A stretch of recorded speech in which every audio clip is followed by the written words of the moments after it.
This is Games and Graphics. The following message is brought to you by our sponsors.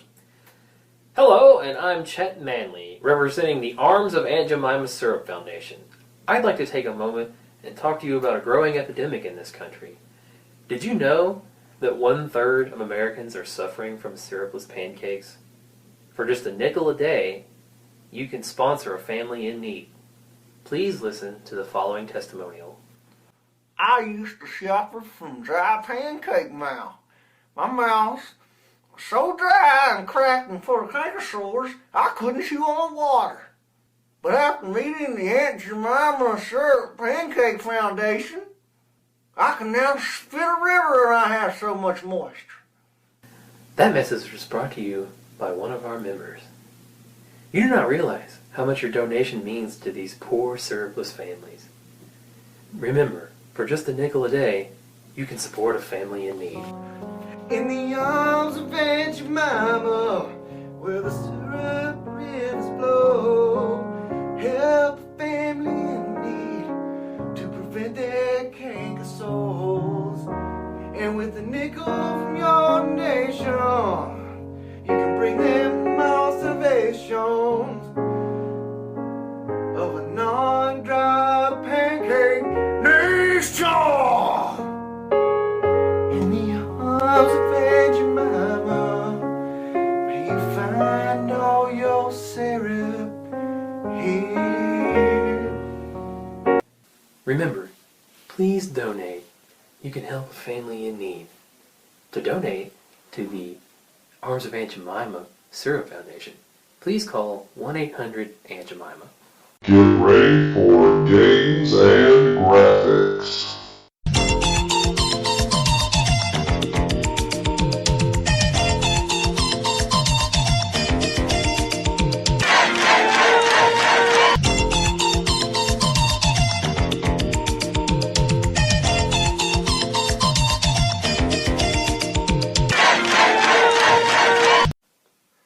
Alright, so everybody, this is Games and Graphics. Batman! And the Ghostface Killer! Alright, guys, what the hell was that? You were doing Kung Fu, so that was my Japanese intro. It might be a little racist, don't you think? I don't know, talk to the announcer guy, he's back. Announcer guy? Where the hell's the announcer guy? Right there! Why the hell didn't he call my name? Repack the man! There you go, you son of a bitch. I'll stab you. It wasn't really the announcer. I paid one of the AFMA guys to introduce me. I'll stab you. Alright, so I'll just have to hire a new one. Damn you, number 34! Always 34. He's constantly causing trouble. Yes, he is. But anyway, episode 14 coming in, gonna do Kung Fu today. We're gonna get into and talk to you guys about some of our favorite martial arts movies. Yeah, some ones that we really enjoyed. Nothing in particular, just the ones we like. Yeah, just random sets of movies. Not doing like a best of all time kind of thing. I mean, it's all our opinion, so take it for what it is. If you hadn't seen it and you think our opinion's good, then go out and please watch the movie, form your own opinion. That's right. And if you don't like it, fuck you. Yeah. Or you I'm kidding. Yeah. Or you can actually hit us up. If you don't like it, you can hit us up at Games and Graphics or on the Real Crassus and tell us about it, and then I will barrage you with vagina. And I don't mean pictures. I'm just going to write vagina, vagina, vagina, vagina, vagina, vagina, you, vagina, vagina, vagina, vagina, vagina, you, vagina, vagina. I've done that, except for with penis. Yeah, I've done that too. That's actually pretty funny. I think I actually said that on Twitter one day. Well, if you don't have anything to add to this conversation, well, penis. You penis. Of course, somehow it slid into dick conversation. But yeah, no, I guess moving along, we're going to get into, just like we said, whatever we really feel like fucking talking about at this point. I want to talk about beginning first off with Ip Man, because that's something you've seen recently. Yeah, definitely. It's fresh in your mind. Very fresh. Ip Man, very badass. For some people out there, which I said this too, a lot of people call it IP Man. The guy's actual name is Ip Man. Yeah, his name is Ip Man. I said it like the very first time I read the title, and then I watched the movie, and I was like, I feel like a jackass for saying IP Man. That's just me. I felt really redneck about it. This guy in real life was Bruce Lee's mentor. Yeah, and this guy is actually a real life guy, not fictional, not like a movie character. He is real life, and like my friend Ghost there said, he is actually Bruce Lee's actual master. He's the one that taught Bruce Lee. A lot of the stuff that went down in the movies are legends of what this guy did during his lifetime, and these things actually happened, but I believe the movies probably dramatized it a bit more than what actually the occurred. Movies probably actually did. Well, I mean, it's a movie. Of course, it dramatized it and made it a little more than probably what it was, but I think the general idea of it is that the basis is that's what actually happened in his life. Like the guy is like one of the most legendary, renowned martial arts masters in Japan. In China. Or China. I'm sorry, China. He's Chinese. In Kaohsiung. Right. He never had a job, and the Japanese invade and take everything, and he is forced to start working. This is IP Man 1. Yeah, IP Man 1, he's forced to start working for like the first time in his life, and not just do anything but practice martial arts and fight people. Yeah, and then like you get where he's shoveling coal. Well, a lot of it is his wife gets sick, and then he actually goes and gets the job, and he starts shoveling coal. Well, it was one of those things where it was the Japanese invasion. Of China. It was in 1938. They had to put. Basically, they put most of the Chinese people into forced labor. Oh, yeah, it did. A lot of it, and there was one of the guys in particular liked to hire old, the martial arts masters and stuff to work at the coal mines. Now, mind you, before this ever went down, he had an enormous house. Oh, God, his house was just, it was so beautiful. The house is just beautiful. I was like, good Lord, I wish I could have that house. It's so big, so pretty. And it was funny at the beginning of the movie, this guy comes into town, and it's like him and his gang, and I want to say they're Master Jin. They're from like They're from north. They're from the north. China. And this is he's talking about how his kung fu is better than everybody's here. Nobody here has, good martial arts skills. He goes around town, like, beats all the masters in the town of every school. And then they're like, who's the greatest martial arts master here? And they all say Ip Man. Yeah. Well, I mean, they're sitting down eating, and he's like, yeah, all these people are terrible. And the guy that's serving the food says, well, you know what? You can't say anything about being the best till you beat the best. And he's like, all these people are piddly.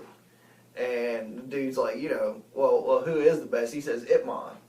So they just hop up, and immediately the whole crowd of, like, damn near the whole town just rushes towards Ip Man's house, and he just starts walking in the fucking house. Yeah. He just goes in and is like, I demand to fight you, or whatever. Yeah, and and that's the worst part, because Ip Man's like, dude, I'm not going to fight you right now. This is I'm my going to house. fight you, go away, What this is my house. And then he just starts walking in, but Ip Man being the most politest man in the world.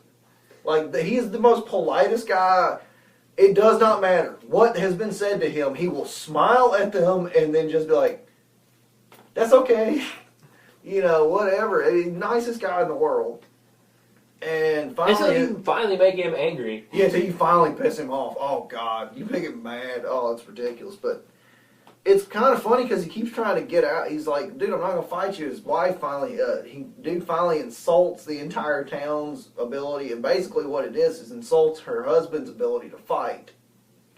In his martial arts, and I guess because it was like one of the few times in their entire relationship that she had supported him fighting somebody. Yeah. Looks at him and just says, don't break my stuff. Yeah. And then he proceeds to just beat the hell out of Jim. Well, I mean, at first... It's so funny. It was funny. You can tell he's playing with him at first. It's playing with him, so it kind of makes it look like they're even. And then he just, like, turns it on, and it's, like, ridiculous. He ends up, like, whipping him with, like, this feather... He gets a broomstick. It's a broomstick. It's like a feather duster. Yeah, he's, like, smacking him with the face with this old Chinese broomstick. And, yeah, he's like, even, dude's like, I'll pay, and then he's like, okay, you done. And what he does is he makes an insult to his son and calls his son a little brat. Mm-hmm. Because his son rides out in the middle of the fight on his tricycle. Yeah, on his like little tricycle thing. They stop. And he's like, Mommy says when you fight, you're going to break all this stuff in the house, which was cute. I mean, it was. And dude's a dick. He ends up kind of whipping him and knocking him into his buddies, and old buddy tries to start attacking him with a sword. Mm-hmm. So he gets a fucking feather duster broom and beats his ass with it. Like smacks him in the face, and the guy's just looking at him like, I can't believe you did that. Yeah, just like he's beating him, and he's like, I can't believe he's doing this.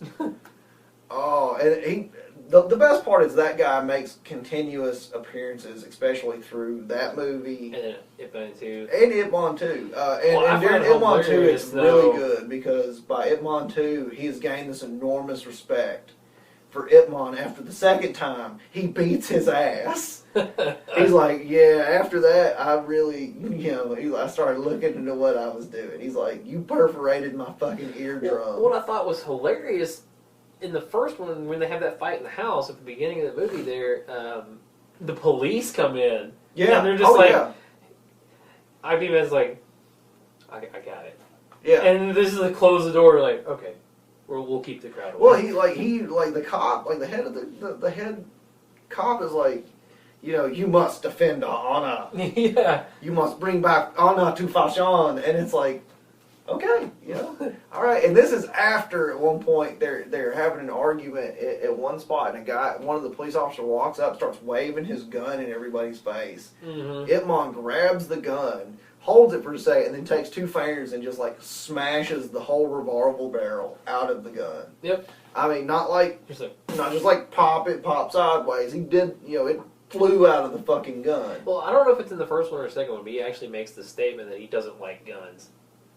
I think it might be in the second one. Something in the nature of he doesn't like firearms. Yeah. Because he actually states, as he's picking the barrel up, the actual revolver housing for the cartridges, as he's picking it up, he's like, we're all civilized here. Yeah. Everything's fine. I found it hilarious that he smokes like a freight train. Oh yeah, no, it's awesome because you think about how old that guy got too. He smoked like a damn freight train. Mm-hmm. Every time he'd eat, smoking. Taking a break, smoking. Sitting down, smoking.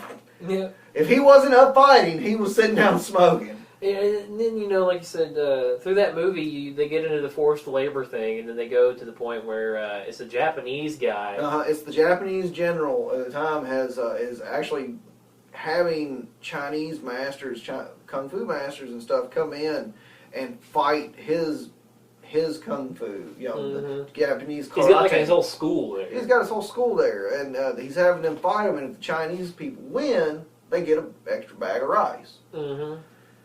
Well, if initially when it starts off they lose, they just get their ass beat and leave.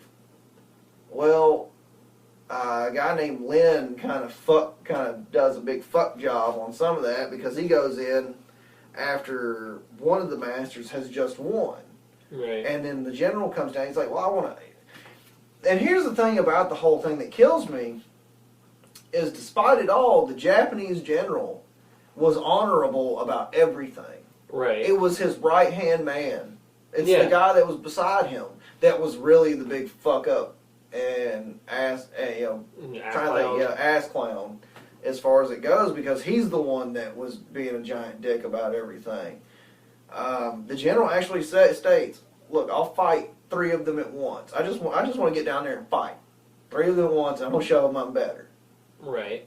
Even if they lose, they get the rice. Yeah. You don't have to win this battle. I just want to get down and fight. Basically. And then like that one guy won, and the right-hand guy ended up shooting him. Well, yeah. Well, no. What it is like he ends up fighting that lay dude. Ends up attacking him so much. Eventually, he's like, "Dude, do you seriously stop? Do you want to die?" So he spits blood in his fucking face, and he snaps his. He kind of cracks his neck, and kicks him dead in the throat. Yep. And kills him instantly. Yep. And I'm sitting there watching the movie, going, I can't even feel bad for that guy. Yeah, but that's actually what brings Ip Now, Man mind you, into that's it. what brings Ip Man He into the killed the whole guy. thing, because he killed the guy. He watched him beat it. He beat him to death.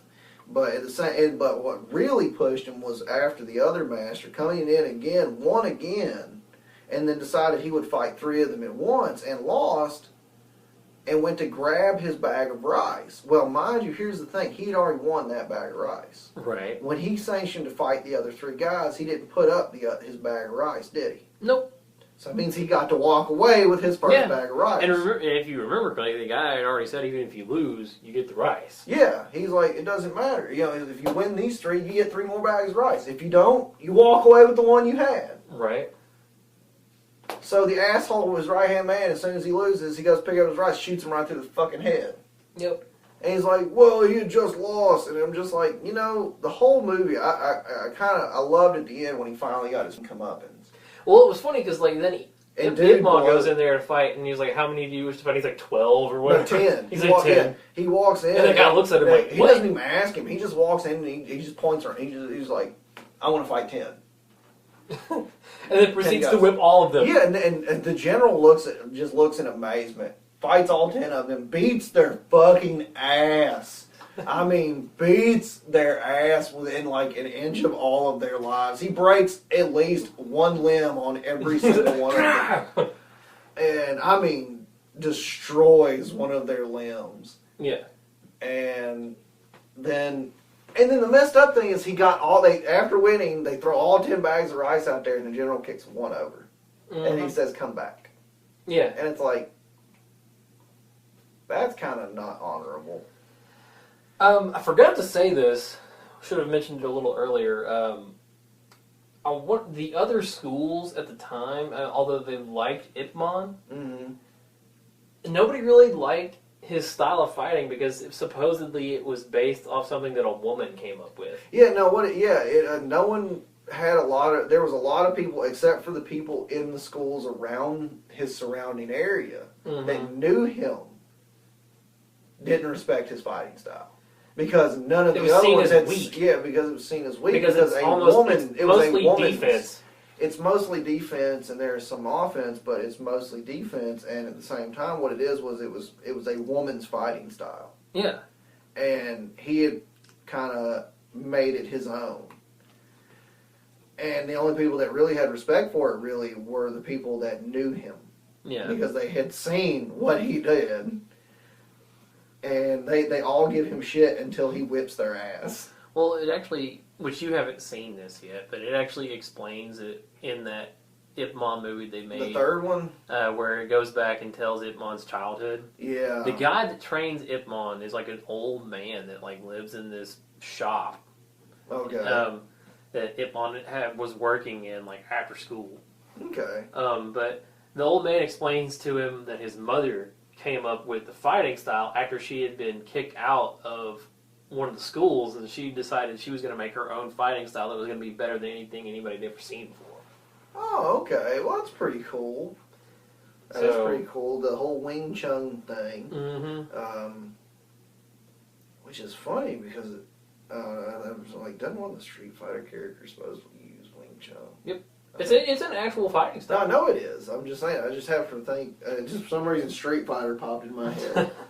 But anyway, though, at the end of that movie, you get the big showdown. You get the big showdown between him and the general, and during this, he is told right before the fight that if he wins, if the general loses or he wins, he will be shot. And this is by the right-hand man. He's like, look, you can't win.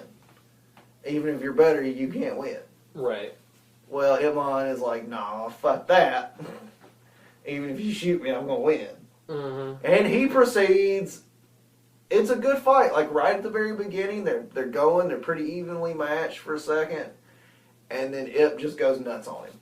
Yep. Because he starts thinking about his family being shot. Yeah, he starts thinking about his family and everything. And then right there, and then he gets him backed up into a corner around one of the posts. And his thoughts are just focused mostly on his training, his practicing on the little dummy, the wooden spike dummy, and dude, he fucks him up. Oh yeah, it's bad. He leaves him just barely breathing. And that's the thing, like he has this ridiculous attack. It's like the 1,000 punches. Yeah, it's like 1,000. It's like the 1,000 punches and 4 tails attack or something.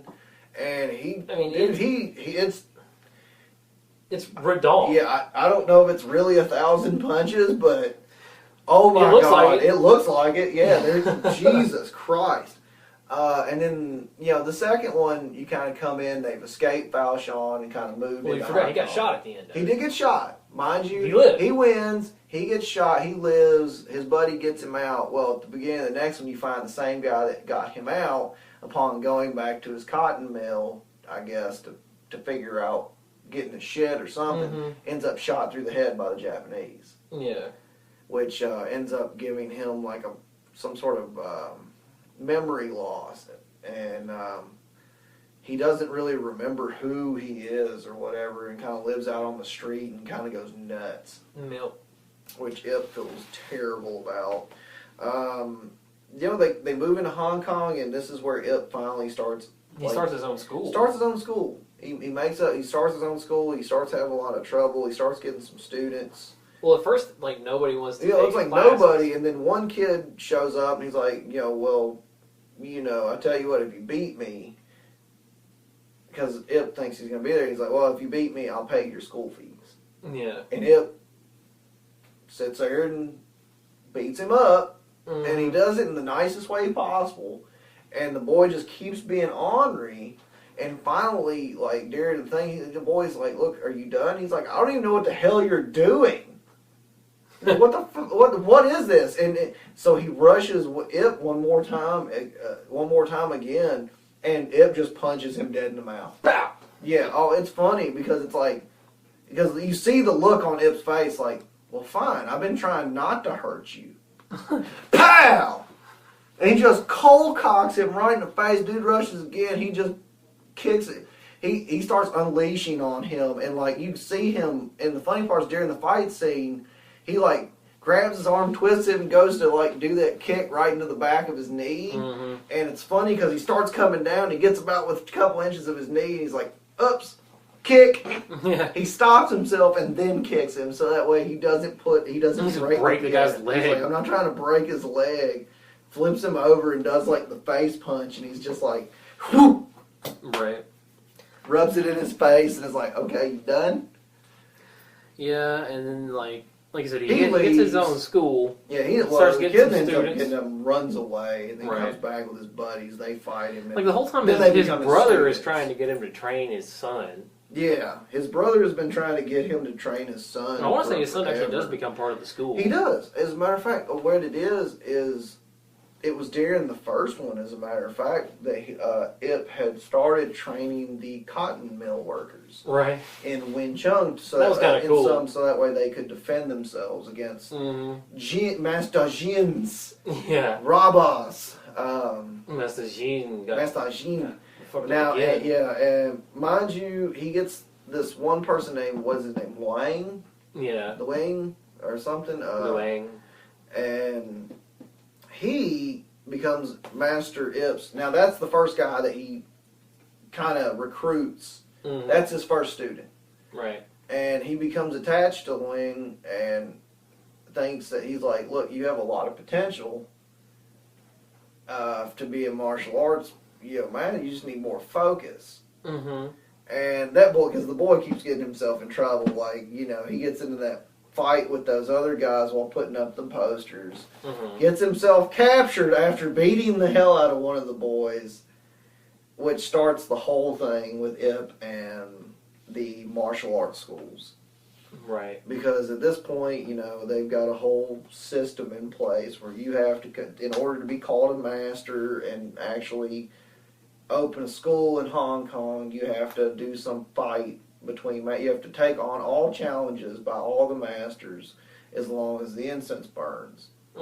They do it on top of a table, and of course Ip wins. It wins by a landslide. Well, he like beats the hell out of two of them, then nobody else will get up and fight him. Yeah. So Master Hung gets up and starts to fight him. Well, they become evenly matched. Right. They are actually extremely evenly matched. Even as they fight again later, they're very evenly matched. Right. So to see, that's one of those things that you almost wish you could have seen just a straight up fight between the two of them. Right. To see really who would have prevailed in that situation, especially one where they didn't have to balance themselves on a table. Yeah, and then like they fight, and then eventually like the incense goes out or something. If I remember. Well, like right. it goes out like the table splits in half, and they flip it over and land it on the things, and because at that point we can't fight on the table, Right. and he's still up. They succeed and say, "Well, Master Ip," and try to get him to pay $100 a month. Yeah. He's like, "No, fuck that." He's like, "I'm not. I was happy to do this. That's fine, but I'm not paying y'all just for your own greed." Yeah. And then he His ends school up, was on like top of a laundromat rooftop. yeah, it was originally on top of a laundromat until his students get into a fight immediately after that. Yeah. Because Hung starts trying to cause problems. Well, after that, he goes to see Hung. They get into a little bit of an altercation, and Hung almost ends up like kicking the dog shit out of his own son. And Ip saves him, and then hits him with a little knowledge. Yeah.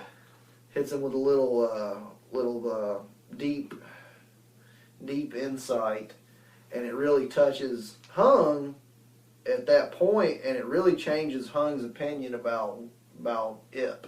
Yeah. And really makes a turnaround. He starts trying to be a better person towards Ip. And later on, they have that whole thing with the English boxer. Yeah. Twister. Who ended up beating... Who ends up, he insults the entire Chinese people and Kung Fu and everything. And because of that, Hung ends up taking him up on a challenge. And he does really well for a minute, and then what? He loses his breath. He's an old man. He's got a disease where he has to do... He's basically got asthma. Yeah. I think that's essentially what it is he has asthma. And he loses his breath, and then dude fucking kills him. He beats him until he's dead. I thought he had TB. I couldn't remember if it was TV or what, no, but he would just lose his breath. Yeah. And that's all it was he would lose his breath, and then he would have to sit down, drink some tea, whatever, and then calm down and re-catch his breath. Right. Because they even state during the fight, it's like Master has lost his breath, and then just... He's just wailing on him. He dies, and after some newspaper stuff, little conferences, some bullshit, yeah, I see it. They kind of get into the whole fight between, Ip comes up and challenges Twister to a supposed rematch challenge to provide a fairness to the fight, because they were trying to say that the Master was too old and just got the shit beat out of him. And it's like Twister guy's going to allow any person that challenges him to use their kung fu, and he's just going to be boxing. Yep, that's essentially what it said. And then they get to it. Master Hung is Master Ip Man there is actually in the process of having his second child at the time, and his wife and son have to go away for a little bit. He trains and sets up for the fight. They get to the fight, and during the first round, him and Ip and the boxer actually do. They're pretty evenly matched. As a matter of fact, they're pretty evenly matched, except during the first round. As a matter of fact, the boxer actually gets up on Ip a little bit because he ends up knocking him down twice. He just bull rushes him. He does. He bull rushes him, and he just catches Ip off guard as far as with power. Right. Because he's much bigger than Ip, and much more strong and much stronger. But during the second round, Ip kind of comes in and just waylays the dog shit out of him. Yeah. He stays, he knocks him in, because during round one, they both exchange. He knocks up Ip, and Ip knocks him down. Then he knocks Ip down again, and during the second round, Ip just beats the dog crap out of him. Until the bell rings, and then dude sucker punches Ip, and they have a bunch of issues. And for some reason, at that point, they tell Ip he can't use kicks. Yeah. So they go into it. The boxer starts trying to get up on Ip again, and then Ip takes his own advice and beats the dog shit out of him. Yep. I'm trying not to ruin a whole lot of this and give it too much away because I want everybody, if you haven't seen it, to watch it. It's really, excellent an movies excellent set of if you movies. like the kung fu style or martial arts movies. If you want to see where it's not too many weapons being used, it's just straight up hand to hand Yeah, fighting. a lot of this is hand to hand. There is a scene.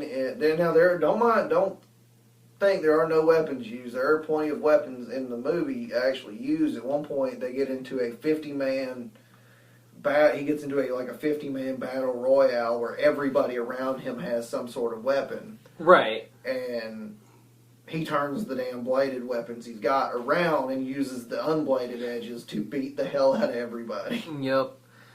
I think we're going to take a quick break. Yeah, I think we're going to get to a quick break. And kind of ran a little long on that and one. talk about some more kung fu. Yeah, I think so. I think it'd be a good thing. Hopefully, that interested you enough to watch Ip Man if you haven't watched it, because it really is. It's a great Series of movies. There's, like I said, there's actually 4 Ip Man movies. The original 2, and then you have one that has a different guy playing Ip Man that goes back and shows his childhood and where he grew up. And then you have another one where it's played by a different character. It's called Ip Man Final Fight, where it's him as an older man. Yeah. That one I haven't seen. I haven't seen that one. I've only seen the first 2. After watching the first one, I had to watch the second one. So yeah. I'm gonna go. Eventually, I will watch the 3rd and 4th one because that guy's a badass. Yeah, that guy's awesome. And he actually did train Bruce Lee. Yeah, and like I say, he is Bruce Lee's actual master. Bruce Lee did base most of his fighting style off the Wing Chun style, and would tell you until he died, because he can't tell you no more, that Ip Man, even if Ip Man was 100 years old and Bruce Lee was in his prime, on his best day, he couldn't beat Ip Man on his worst. Yeah. He's like, that man was that good. He's like, I couldn't beat him on his worst day, on my best day. Yeah. And that's pretty nuts when one of the best fighters in the world, martial arts in the world, looks and says, that guy would beat the fuck out of me. Yeah. But all right, yeah, like I say, we're gonna take a break. We'll be right back.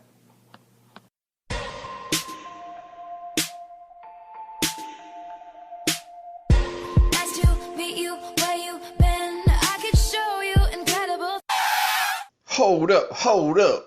You better back up off me, bitches. Snooky Pimp reviews Game of Thrones.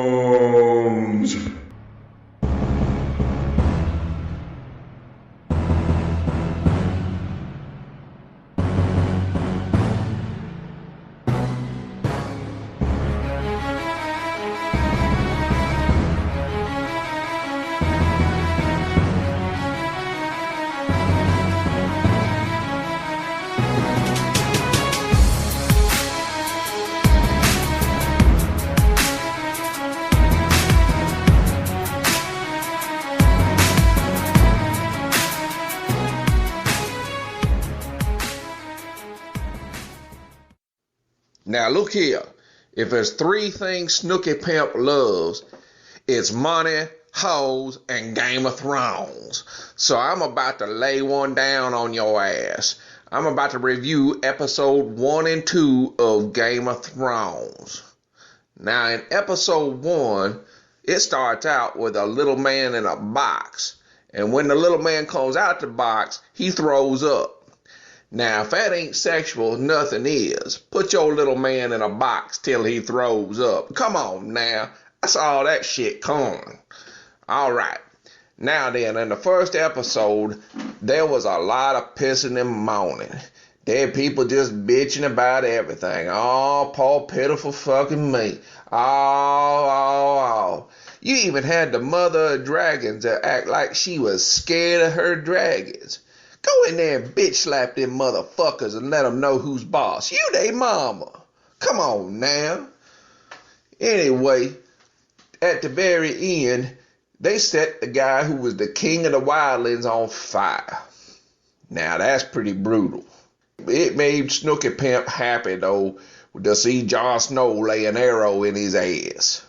Out of 5 pimp slaps, I give the first episode of Game of Thrones 3 big pimp slaps. Alright then, now let's talk about the second episode. Now in this episode, that big bitch Brienne and her squad just accidentally run into Littlefinger and that little Stark bitch that came from King's Landing. Now, Brienne goes over and says, I want to be the person that guards and protects you. And that little bitch says, hell no. Now come on now. Anyway, Brienne goes outside and fucks up they horses and shit, and then their chase is on. And they running through the woods. Well, that big bitch Brienne, she done kill a couple of them motherfuckers. Then later on, she crying and moaning to her little squire about how she was an ugly girl and that nobody liked her and all these people made fun of her. Hell, come on over. Snooky Pimp can at least get $25 for your ass, 'cause there's somebody that likes them kind of freaks. Okay, now then, let's move on to little Ari. She go across the big ocean and go down there in order to try to become an assassin. She wanted to join that guild, but she just stuck outside, sitting around, wondering what the hell's going on. Well, good things are gonna happen to you, Ari. That's all I know. Now then, let's move on to my boy Jon Snow, that bastard up there in the north. Well, hell, this guy come along, that Baratheon, and he tell him, look, I can actually make you a Stark, and you can go back to Winterfell. Well, hell, Jon Snow don't want no part of that, even though he wish he could. But anyway, my boy Jon, he stand up. He go down, man, he end up becoming the leader at the Wall. Anyway, this is a pretty good damn episode, and I gotta give this motherfucker 4 big pimp slaps out of 5. Now, back up off me, bitches.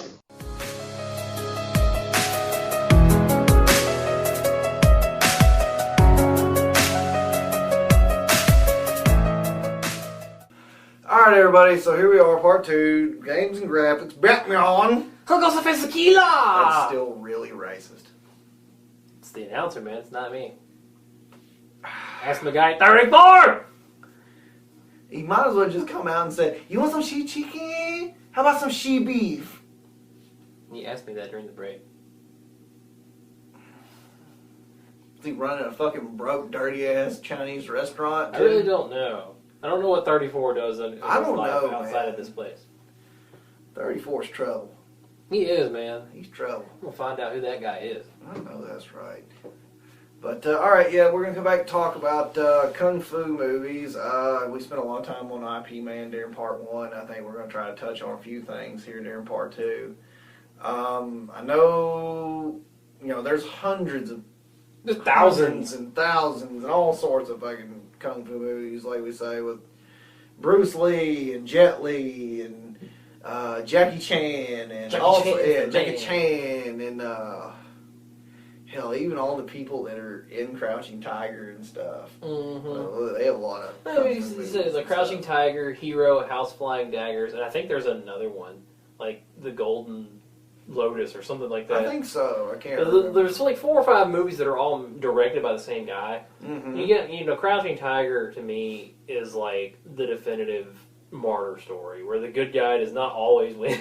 Yeah, that and Hero. I think that and Hero really kind of go with the whole hero doesn't win kind of thing. And the fun part about Hero, though, is the hero's not really a hero.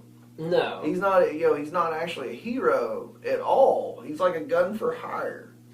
I mean, with Hero, it's one of those things where it's like every time the story gets retold, the colors, the color change, and even some of the dynamics of the scenes change. And what I thought was great about that movie in particular, and all those 4 movies or whatever that are all directed by the same guy, those particular ones are excellent for visuals. Yeah, they are very visual movies. Very pretty, very nice to watch. filled with all sorts of color. Well, I want to say Hero came out like right around the beginnings of HD. I think it did actually. I think it started. It was like one of the same first time. It's one of the movies first ones that came out Blu-ray or like something. Blu-ray and shit like And that. then you watch that shit and you're like, oh my god! Oh, you just get entranced by it. Just like the House of Flying Daggers and Crouching Tiger, just the way they're shot and done, they are just so full of color, and the movements are all so fluid. Mm-hmm. Just very well done. They all include the classic, we can basically run on the tops of treetops. Yeah, fly through the fly air. through the we air. have mystical powers. That Yeah, are we kung have fu. mystical kung fu powers. It's one thing you gotta love about like kung fu movies like that is just the Right. mysticalness that they apply with the movies. Which even you go into that whole Jackie Chan, Jet Li, Forbidden Kingdom thing where they actually Forbidden Kingdom was a good it movie. was a good movie. I actually enjoyed it. I enjoyed the scenes. I mean, now mind you, I don't think they need more. To me, they need more screen time where they can actually definitively have a long battle. But I think the fight between Jet Li and Jackie Chan was really good. Yeah, I think that was really, really well done. I would, like you said, like to have seen a longer, more time involved with that. But I always thought that in Forbidden Kingdom it was cool to see Jackie Chan kind of do a throwback to the Drunken Master. Yeah, that was pretty. It was like I was mentioning to Ghost here earlier was what I think's really fun. Besides the fact that it's the throwback to Drunken Master, he kind of looks like that same guy from like Mortal Kombat, which I can't remember the big fat drunk guy. Bo Raicho. Bo Raicho, he always puked on everybody. Yeah. Just the hairstyle and like the facial hair, just the general setup, it kind of looks like that guy. But no, I mean, you get into those movies like that, and there's, like you said, hundreds and thousands of kung fu movies out there. I mean, there's tons of. I mean, you take some classic Jet Li ones, like you said, he was in Hero, and then you go Fearless. Yeah, well, there's Fearless, and all these are now, mind you, these aren't classic films with them in it. These are more new films. I can't remember as many of the names of some of the original Jet Li movies that he used to do. I know, Jackie Chan has done a number. He's done a movie called Fists of Fury, as well as like Bruce and stuff like that. So I've seen a number of movies with him in there like that. Well, see, the Drunken Master is actually Bruce one Lee. called. I mean, he did a movie called Enter the Dragon, and then like Jackie Chan has a movie called like Fist of the Dragon. Yeah. So, So they kind of followed some of the same lines, I guess. yeah. But like I said, we've been talking more about recent movies than a lot of the older stuff. Of course, like we mentioned, Bruce Lee, bunch of classic fight scenes there, classic, really awesome. Everybody, I think one of the more prominent fight scenes is that most people know about, if they've never really seen a whole lot, is the Bruce Lee Chuck Norris fight. Everybody remembers that. Some of it I don't know. Maybe it's just me because it always sticks in my head that I think other people should remember that one. Is the fight scene in Big Boss? Oh yeah. Outside of the ice factory when he ends up, snapping the neck of that guy in the puddle. Oh yeah. Yeah. I can't remember, but somebody actually mentioned that he really actually snapped that guy's neck. Oh God. Like in real life, he actually snapped that guy's neck. Now, mind you, there's a movie called Dragon. Just Dragon. It's called Dragon, and it's the life story of Bruce Lee. Right. It's played by the same guy that played Mowgli in the Jungle Book story. Yeah. He's also in that god awful Balls of Fury. Oh God. You remember? He's like the little kid's, like the little girl's bodyguard or something. Isn't that the same guy that played Liu Kang in the Mortal Kombat movie? That is not. Okay. That is They not. look the same. They look kind of the same, but it is not the same guy. But he plays Bruce Lee in that movie as Bruce Lee as a young man, and in that movie, when they get to the whole fight scene about the Big Boss thing, they don't directly just say, "Hey, he killed that guy." that as Bruce is walking off the scene, you see two guys come pull that dude out of a puddle and drag his body off. Right. So I don't know if that was an insinuation that dude really just got pissed and got his ass whipped, or Bruce really killed him. Because I've always heard it that Bruce actually killed that guy. Like, that guy really ended up getting mad during the whole thing, and that's a real fight scene.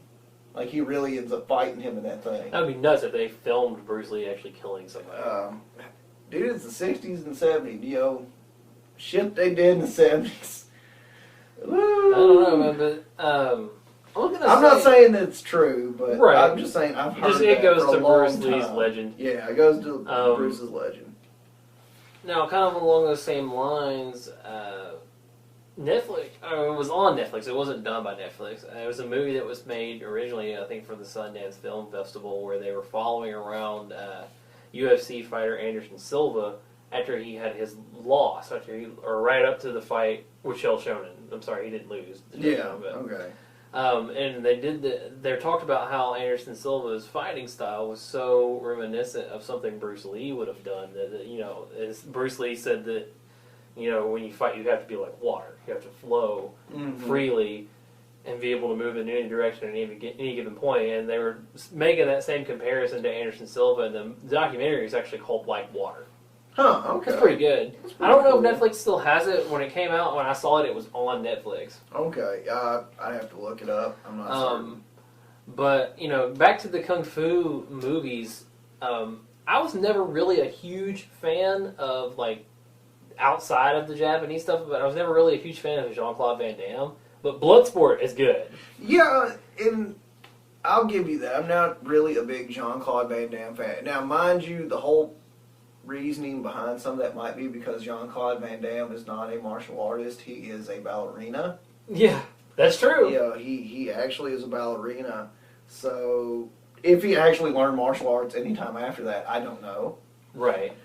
But, you know, essentially he was a ballerina. And Bloodsport. Bloodsport's good. Bloodsport's good. I don't, you know, hands down. Kumite! You cannot fucking badmouth Bloodsport. Right. I mean, like Ghost here is yelling, Kumite! Yeah.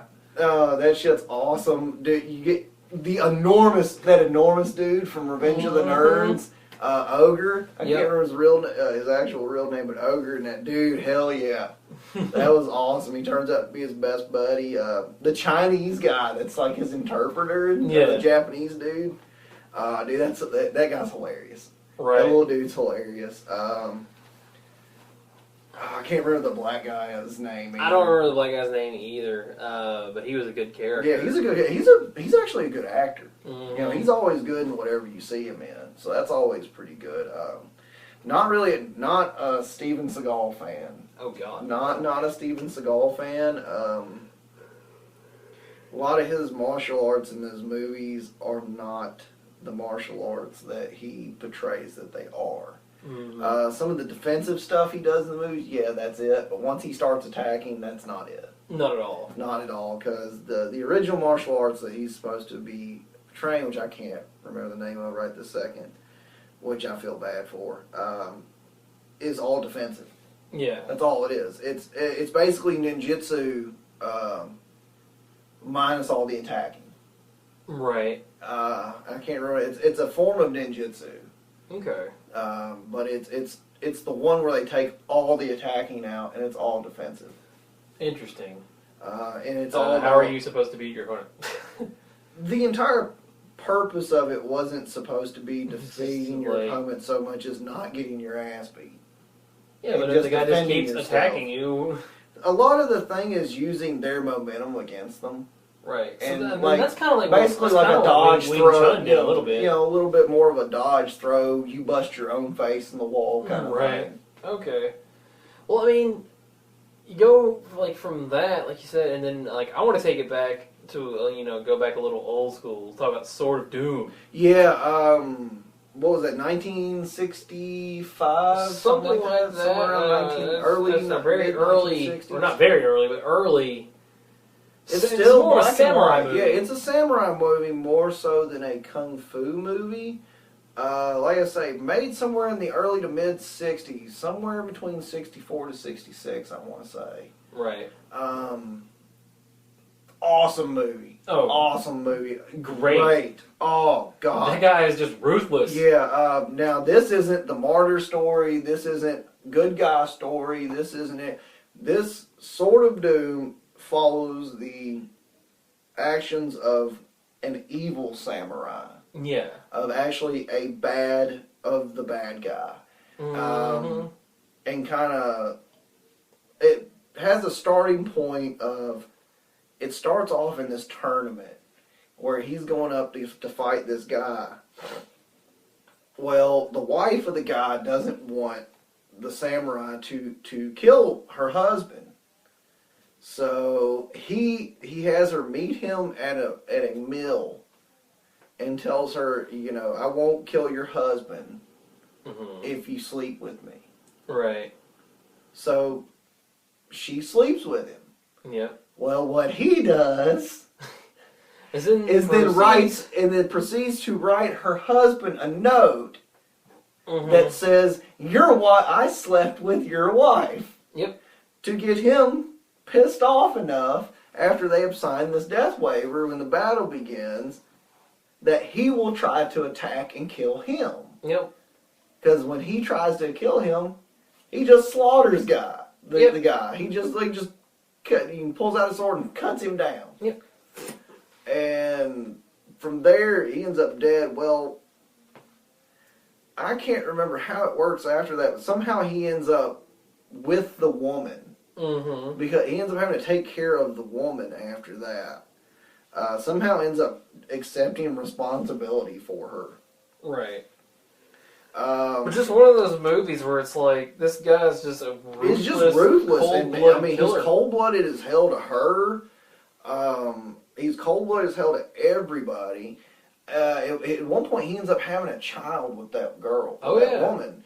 And somewhere along the line between that and what I'm about to get to, he ends up walking along the road and ends up having this battle with these samurais, and he kills them all. Well, there's one samurai that's the good samurai. Mm-hmm.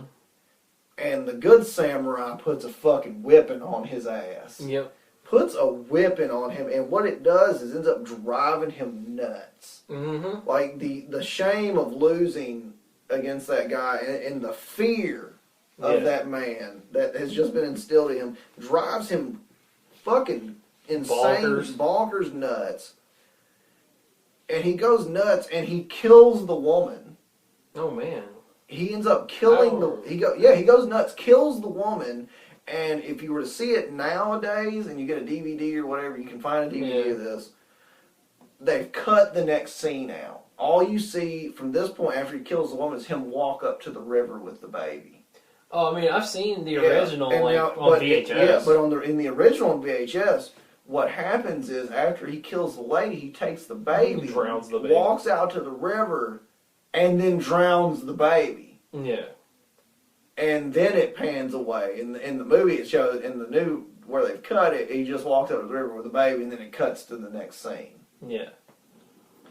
But after that, he ends up going into this town and whatever, and just goes nuts on everybody. Yeah. And goes nuts on, kills hundreds. Starts killing 80 men or something, and there's still more coming, and the whole movie cuts. Yeah. So it leaves you. It's definitely a good movie. It leaves you in wonder at the very end of the movie as to what's happened.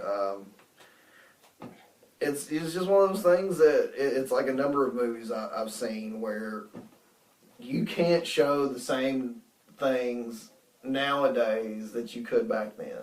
Right. Because it's politically incorrect. You can't show a Chinese man drowning a baby in the 1960s.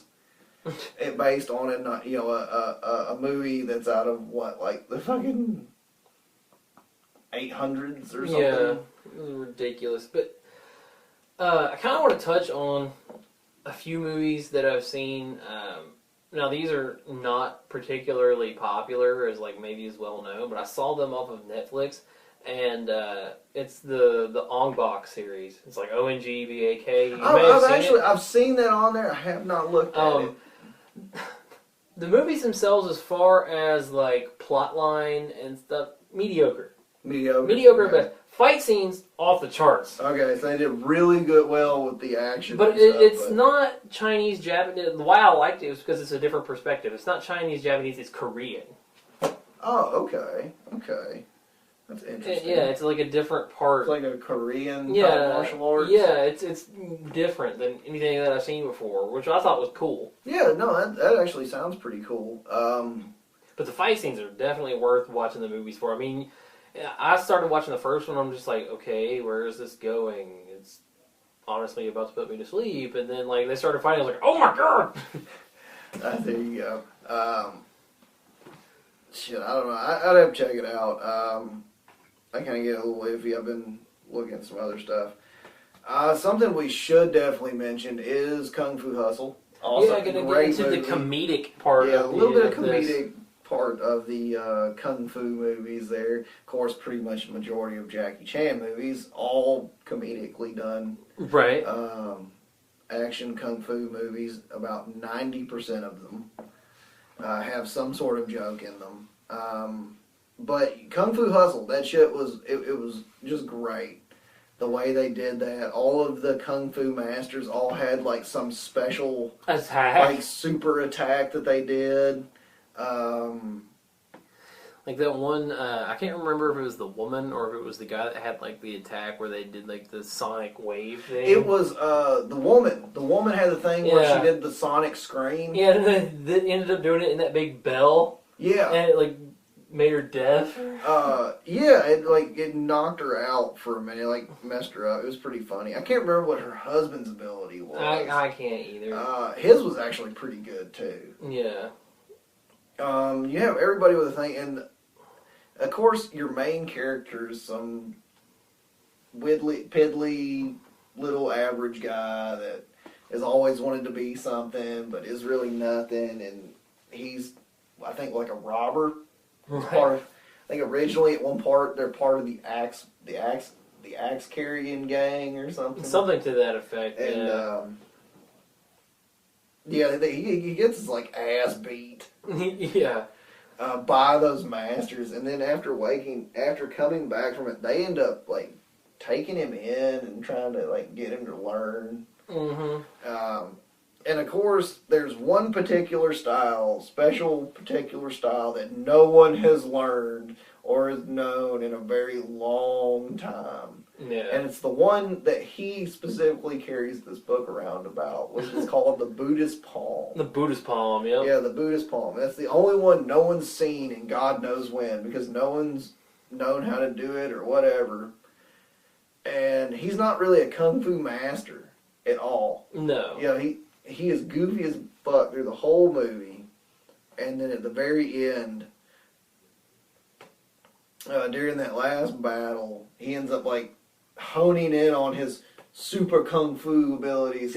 That's what it was. Dude smashes him into the ground at that last battle, smashes him flat. Well, they pull him into an apartment to let him re-heal. Yeah. Because because they think he's dead, but then his bones start to go.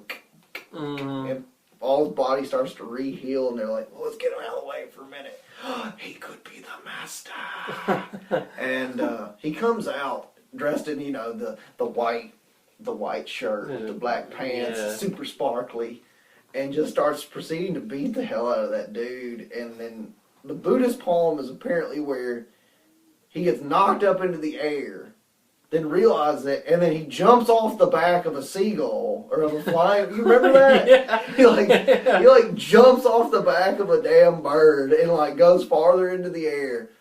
Does like the little prayer thing as he's coming down, and then stretches your hand out, and it imprints like this enormous hand into the ground. It's like this giant crushing hand. But the funny, there's so many funny parts of that movie. Like, there's so many good, funny, comedic parts. Well, let's take a few minutes to talk about Kung Pao. Yeah, Kung Pao. Wow, that's a lot of nuts. Hilarious one. This movie was basically a parody of a kung fu movie. It's like they took an old kung fu movie, put a white dude in it as the main character, and then dubbed over the entire thing. They put in like this white dude with like this goofy ass hair wig they had put on him. I can't remember the actor who actually does that. But yeah, oh dude, it's so funny. It's so bad. He goes to train with the martial arts school, and the martial arts master that's there. Every time he talks, like that moth flies into his mouth. He starts choking. If I remember, like at one point, like they had started, like if I can remember, part of the premise of it is they teach his white ass like the wrong way to fight. They basically teach him like being a punching bag is the fighting style. It's funny because there's so much shit thrown in. It's almost like a Monty Python thing in a way. Like, Yeah. You see the guys training at the martial arts facility, and someone in the background's using a Bowflex. He's like, "You're." Oh, the dude, like the little entity that lives on the guy's tongue. Yeah, that's his special style. Is his tongue actually will come out of his mouth and start whipping the shit out of people. Yeah. Why? He's the chosen one. Yeah, the chosen one. I forgot about that. Chosen one, I'm coming. He keeps getting farther away. I remember that. Yeah, I'm coming. He'd run forward like 5 feet, and then like they'd pan to them, then pan back, and he'd be back like 25 feet. It's like they throw this net on him, and it's just enough to cover his head. He's like, I'm caught in a net. Yeah. Oh God, no. Then the bad guy. How do you like my face to your foot stop? The bad guy, he's like, my name is Betty. Nah, Betty. He like walks around. He's like, your underwear is blue. And he like changes it to blue. Do not fight him when he plays the song about big butts. It hurts really bad. Like big butts on a can of life. I will chop off your big toe. And the guy's like blood squirts out of his shoe. That's such a ridiculous ass movie. And then like the chick, So she just got one boob. yeah, she's got one boob. The uniboob. It's like they're training him to rip the little triangle things off this guy's like shirt because that's supposed to be his. Oh weak yeah, point. yeah. And like she makes them out of metal, and he's like trying to get them off the dummy, and he's like cutting his hands up. Yeah, he makes them out of like metal, and like the tips on them are super sharp. Yeah, he's like, ah! So every time he does, yeah, that's hilarious. It's like, oh, what is that? He's like cuts his hands off, and then she's like, does it hurt? And he's like, kinda. And like she pours like alcohol on. Does it hurt now? Yeah, it's starting to hurt a little bit. And she's like, breaks the thermometer and pours mercury in it. Does it hurt? Yes, it hurts a lot. Hurt quite a bit. Dump salt all over it. It's like, does it hurt now? Does it hurt? Oh, I actually thought it was like she dumped salt, then like alcohol, then the mercury. Then the mercury. And then by the mercury, his face is just like, oh God, it hurts! Such a ridiculous ass movie, but it's so funny. Yeah, it's so bad, but it's really And then funny. there's the guy that he punches a hole out of his stomach. And then the narrator's like, what the hell is that? Oh. Did you see that? That's like a stomach plug. He could like whip that thing around and whip people's ass with it. There you go. Talking about really, really bad, but really kind of stupid, funny, karate type kung fu type movies. Black Dynamite. Black Dynamite. Have you seen Black Dynamite? In bits and pieces, not the whole thing. But I've seen the whole thing. The whole movie all the way through is so ridiculous. Like, it's so bad, but it was actually halfway decent. Like, I laughed pretty good at it. Undercover Brother. Undercover Brother. You can't go wrong with that, man. Don't mess with the pro. Yeah. It's not really like a kung fu movie, but there's a lot of karate in it, and it's just, I had to mention just to be stupid. Well, it's like I was gonna mention earlier the original Karate Kid. Yeah, I mean, like those are good. Karate Kids. Those and then when they did the remake, the saving grace for the remake was Jackie Chan. Yeah, Jackie was good. No offense to Will Smith's son, but that was just plain. Will Smith's son can't act. No, and at the same time, who the hell makes a teenage Karate Kid a 12-year-old? Right. or 9 years old. I don't remember. It was like fucking 8 or less 9 than. years He old. wasn't even a damn teenager. Yeah. And It's like that you terrible can't movie do that Will that. Smith and his son made together where they were in space and they landed on this planet and they were like trying to survive. Did you? oh hell, you got me. I don't even know what the hell you're Yeah, talking it was about. so bad. I didn't even see the movie, yeah, but I heard it's it's so bad. bad. I didn't even hear about it. It was like I thought Will you were Smith I thought you were specifically talking about made this that movie as Life for as We his Know son. It or something like that. No. That Life as We Know It, the one where he's got that little boy. I think it's supposed to be his son. He's like the businessman or something. I can't remember what it is. I just remember the cover. It's him standing next to that little boy with the giant fro. Yeah, something like that. But it's not. That's not that. It's movie. not Life as We Know It. Life as We Know It, I think, is that playing with. It's like a chick flick type movie. So Yeah. But I can't remember what it is, but yeah, he made it for his son. yeah, this movie. It's a movie where they're in space and like they crash land like back on Earth, but they're like nobody's living on Earth at this point. It's nothing but like huge ass animals, and like the Earth has been overgrown. Yeah. And like he's trying to protect his son and get him back on the ship, and like I'm just like this movie you specifically got this movie and made it so your son could advance his acting career, and it was terrible. It was just terrible. Yeah, I mean, Like, it's not. his son hasn't been in a movie since then, but Oh, Will Smith yeah? has. What the hell was Will Smith in after that? I want to say he was in a couple different things after that, and he. Is he? I don't know. I'm so behind. Well, here's the thing, and I know we did Kung Fu, but this is Games and Graphics, so we'll harken back to comic books for a minute. Yeah. And not really. I'm not doing a review of a comic book this week, but this is more of We'll get into that probably movie next stuff time, really. and stuff. But I was surprised by this, but I'm gonna give him a chance. Will Smith has been cast in the Suicide Squad movie they're making as Deadshot. Okay. I'll give him. I'll give it a chance. shot. If My whole thing is Deadshot's not black. Deadshot's not black, but neither is Nick Fury. Neither is Nick Fury. They kind of changed. Well, he is now. Yeah. After Sam Jackson, now Nick Fury is Let's just black. say Sam Jackson's awesome, but Yeah. still Nick Fury's not black. That's how I talk! Right? I don't know. It's that whole thing. And it all goes back to the same thing. Like, how god awful Daredevil was.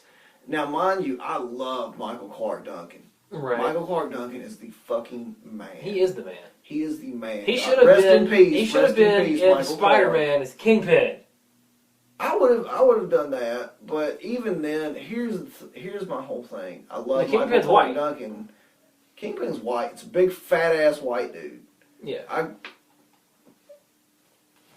I love Michael Clark, but I just didn't see it right. Right. And that's one of the things that really didn't sit well with me as him as the Kingpin. Is just I'm like, although I love you, man, you're not the Kingpin. You're not, Well, and I think- can't even see this right. I think as time has gone forward, it's kind of been one of those things where Marvel and DC both are like, okay, we're gonna try to make this more racially equal. I mean, yeah, but there are just some characters I don't think you mess with. Well, it's like Deadshot on the Arrow TV show. He's a white guy, and the guy playing Deadshot on Arrow, I like him as Deadshot. He's a The only badass. thing I've got to say about that is, if they're using him as Deadshot on the Arrow TV show, the Arrow. why not use him as Deadshot? In the Suicide Because Squad movie? DC has already said that the DC TV universe and the DC movie universe are not connected. Still would have been cool. Right. Otherwise, I the mean, guy well, playing Oliver fuck, the Queen guy would who's have playing Oliver been cast Queen. in the Justice League, but the Justice League they're going with is like the new 52 Justice League, which is just the original 9 members. Okay, yeah, okay, I can see that. You did send me something. The guy playing Oliver Queen is getting cast in something, and I don't remember what it is. He's going to be playing Casey Jones. in That's it. 52. That's what it was. He's going to be Casey Jones. I'll Yeah, give Stephen him. Amell is going to be Casey Jones. I will give him a chance. Now, mind you, the guy from the '90s did a perfect job as Casey. Right. You can't do any better than him. But Here. I think that's going to be it for us this week, man. Yeah, I think so. The only thing I feel bad about, we talked about Kung Fu, and not once did I mention Kung Fu. The TV show. The TV show with David Carradine. Awesome show. Awesome show. Might actually come back and talk about that on another episode. But the one thing I do want to say about it, other than it was a great show, that was Bruce Lee's fucking idea, and they took it away from him. That is true. They took it away from him and cast some pale white dude to play Bruce Lee's character. Right. But it's a great show. I love it. It was actually really good. It just really wish I they know maybe you've put seen some Bruce of Lee. it. I'm going to watch some of it when I get back to the house today. Daredevil Daredevil dropped on Netflix. I'm going to start watching it, and then hopefully the next time we get to you guys, we can both have a review for you. Next time we come around, we're going to have a review on Daredevil for you, and we will definitely have Powers as well. I will do Powers because I'm caught up on Powers. I'm kind of watching Daredevil, but I'm going to catch myself up on Powers too. Depending on how long it is before we get back to you guys, because we may be taking like a week break. Yeah, there may be like a week break in between this. I will get to you guys on a review of Mortal Kombat 10. Yeah, there we go. Yeah, we're definitely. I know the both of us are getting MK10. So yeah, we'll definitely have. I think everybody will have. We'll both have something to say about all these things for once. And then DBZ's second DLC should be up by then too. Yeah, kind of give a little bit up on that or something, I guess. But definitely, I think for once this will be one episode we'll come up on it that has to do with TV shows and shit. We'll both have something to say about it. All right, so take care, you guys. Always drink plenty of generic water. Sweet water. And drink plenty of brandy and make sure to defecate on the regular. That's right. Make it rain on everybody. There you go. You can always hit us up at The Real Crassus. And at Games&Graphics. On Twitter. And check out the Facebook page. There you go. And as a matter of fact, right quick, I want to give a special shout out. Thank you to Sweetwater Brewery for having me, Batman, and J-Man and Urban from the Last Row Hills coming down and getting to check out the brewery. So, Sweet. Really appreciating that. All right, everybody, have a good one.